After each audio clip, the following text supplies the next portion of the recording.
సాహితీ infra group లక్ష్మీనారాయణకు 14 రోజుల పాటు జ్యుడిషియల్ రిమాండ్ విధించింది నాంపల్లి కోర్టు. ఆయన చెంచల్గూడ జైలుకు తరలించారు.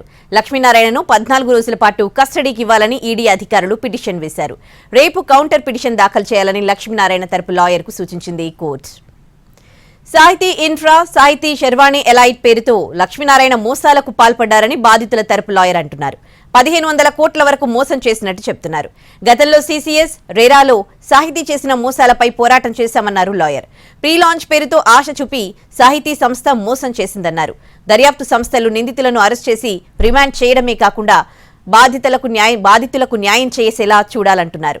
సాహితీ ఆస్తులను అటాచ్ చేసి బాధితులకు న్యాయం చేయాలని కోరుతున్నారు వారి తరపు లాయర్. బినామీ ఆస్తులపై ఈడీ విచారణ జరపాలన్నారు. సాహితీ డబ్బులను వివిధ కంపెనీలకు బదిలీ చేశారని వాటిపై కూడా విచారణ జరపాలన్నారు. అప్పుడే బాధితులకు న్యాయం జరుగుతుందన్నారు లాయర్. కోట్లల్లో ట్రాన్సాక్షన్ అయినటువంటి అమౌంట్ కి లెక్కలు లేవనే కారణంలో ఈడీ అధికారులు సాహితీ ఇన్ఫ్రాస్ట్రక్చర్ ఎండీ లక్ష్మీనారాయణ మీద కేసు నమోదు చేసి ఈ రోజు ఎంఏజే కోర్టులో ప్రొడ్యూస్ చేయడం జరిగింది. బాధితులు ఇచ్చినటువంటి అమౌంట్ ఎక్కడికి వెళ్ళింది అనే కోణంలో ఈడీ అధికారులు ఇన్వెస్టిగేషన్ చేసి ఆ ఇన్వెస్టిగేషన్ సంబంధించి కేసు నమోదు చేసి ఈ రోజు సాహితీ ఎండీ లక్ష్మీనారాయణ గారిని నాంపల్లి కోర్టులో ప్రొడ్యూస్ చేయడం జరిగింది. దీని తరఫున బాధితుల పక్షాన ఏదైతే ఇల్లీగల్ ట్రాన్సాక్షన్ అనేది తప్పు, ఈడీ అధికారులు ఈ రోజు నమోదు చేసినట్టు కేటు బాధితులకి బాధితుల తరఫున